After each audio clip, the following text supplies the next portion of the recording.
Should you pay off your solar when buying a house? It's tempting, and your loan to value and debt to income ratio might require it. However, one thing you have to understand is when you sell your house, the buyer has to take over a lease. If it's financed, you can have it paid off, or you can just transfer that over, that kind of thing. But when it's leased, you have a separate warranty, a performance warranty on the inverter, on the panels, to make sure it's delivering the power output that it's requested or you signed up for in the contract. Now, if you sign off to pay that lease, you lose that warranty. Something you have to be aware of. You can purchase a separate performance warranty. I can tell you that the inverters are about $7. If you get micro inverters, it's different, but my house is a standard 1-unit inverter.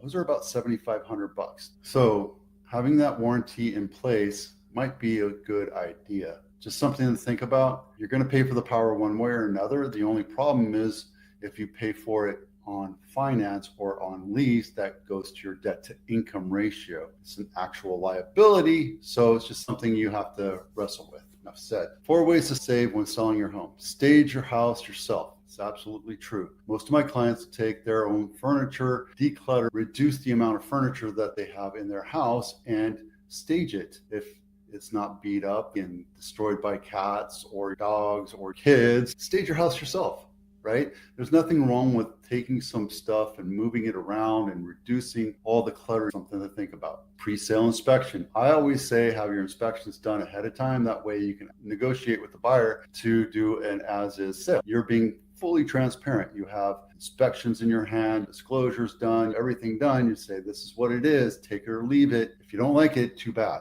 But that's the way it's going to be. So have pre-sale inspection. And then low-cost repairs. Check out the honey-do list, home inspection checklist. This allows you to walk through every nook and cranny and find things that might be broken in the house. Could be a bad plug, a dishwasher, water heater, whatever. You can have that fixed ahead of time, and then you're adding value to your house. Now, do I say replace your kitchen? No, because you're not going to get the ROI on it. You just have to lower your expectation, lower your price, and get that home sale. But low cost repairs, right? You have a broken light bulb, something simple to fix, cracks in the wall, which goes into a fresh coat of paint. If you have a fresh coat of paint, then you have nothing left to worry about. Fresh coat of paint goes a long way.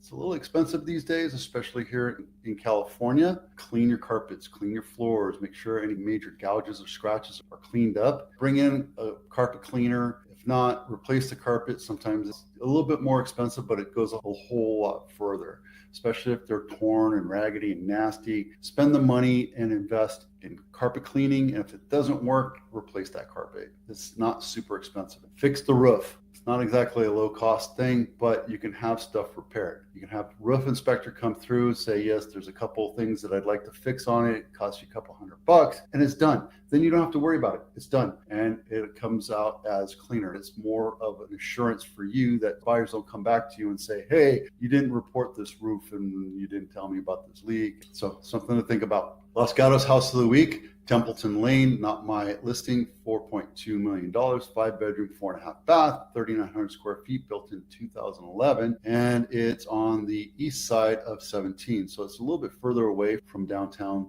Los Gatos, but you can actually walk there if you wanted to. Yeah, you can actually walk. There's a lot of different gullies that you can go to. You can do Bella Vista Way and cross over. A lot of people do that, so it's something to think about. I'm not going to go through every 68 pictures. That's a nice front door, nice kitchen, love the granite, nice bathroom, nice stairwell, nice master, nice walk-in closet. That's a little dated, but relatively new nowadays, having a full walk-in shower. So it's something to consider. I mean, the plumbing's already there. You might as well just tear that out and make it into whatever you want. Let's see if they actually have a floor plan. Having a floor plan really helps sell the house to a buyer because they can look through and see how it looks and feels in their brain.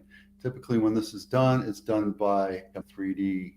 I do it with all my listings, so it's really nice to have. All right, list price decrease. We're going to go through, I think houses just aren't selling, and list price decreases when you're chasing the market. It's the only real way to catch the market. This one listed 62 days ago. Original was $1,050,000. Now it's $998,000. Not my listing. It's 9th Street in Gilroy. It's 5-bedroom, 3-bath, 2,600 square feet. And for some reason, they have the living room as the first picture. which is something I never recommend doing. I have a house for sale right here. That's confusing. Why would you do something like that? I don't understand why this agent did that. That's why it's on the market 100 days. Wow, that's a pretty house. There's no reason why this one shouldn't sell. Unless there's some kind of major issue. Yeah, it could be dated. No staging. Let's see what they did here. See if they actually have. Yep, they don't have floor plan. They don't have staging. And I can't tell you what the condition is because you can't really tell. It's really close to Gilroy High School, and I don't know why it's not selling. All right, home inspection checklist, download it now. I have this right here for you to take a look at just to see if you're actually watching and listening. Saw this the other day, I thought it was pretty cool. Put it on here. Tell me what this Morse code means, and I'll give you a free lollipop or a gift card to Starbucks. List price, high low of the week is highest sold price is $81.88, 100%.